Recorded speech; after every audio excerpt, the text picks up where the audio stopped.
Ano ba yung 14 ba yun, sir? Yun. Kasama ko sila sa 14, no? Pero yung 10 kasi, may nasa malalayong lugar sila at kinakailangan nila na saplina para meron silang maipakita sa mga taong kailangan nilang ingat at paipilot punyahit. So itong apat na bago magsasalita ngayon, maaari niyo po ba kaming bigyan ng clue or hint kung ano po yung mga mas gabi po ba ang hawak nilang mga impormasyon? Mga dati rin silang sundalo, dating Marines, dating empleyado ni Salvi po.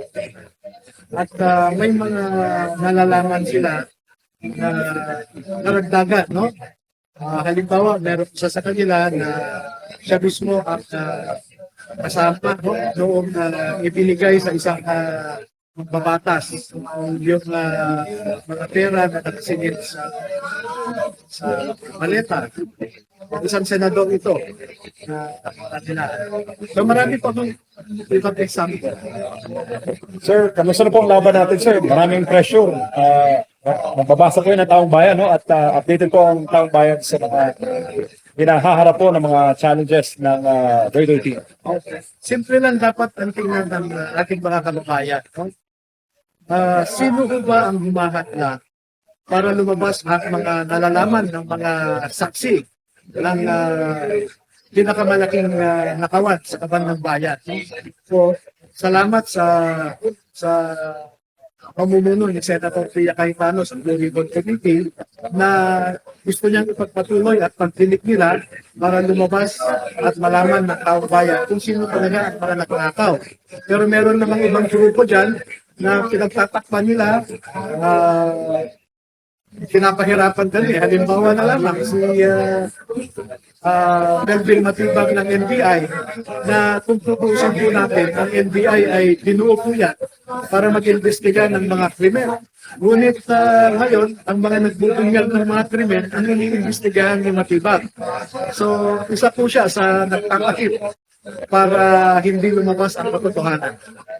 Sir, last si Mayor Benji Magalong, former PNP Chief, Mayor, nawagan po na protektahan daw yung mga nagsasabi ng totoo at yung mga nagbubulgat po ng issue ng corruption. Oo, maraming salamat sa panawagan ni Mayor Magalong na yan. Pero ang mas importanteng sinabi niya ay 90% daw ng mga congressmen o congresswomen ay corrupt, no?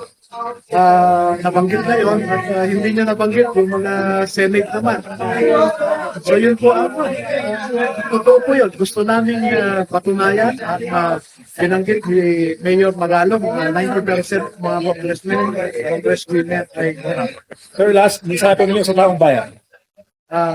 Mga kababayan, wala kaming ibang motibo dito kundi ilabas ang katotohanan para magkaroon na ng pagsawata ang pagnanakaw sa kaban ng bayan. Kasi bawat bilyon na ninanakaw po ay nawawala po yan na pera na para sana sa ating mga ospital, para sa ating mga paaralan, para sa ating mga ekonomiya. Pero napupunta lamang sa pusa na ibang mga matataas at ma-influensyang mga politiko.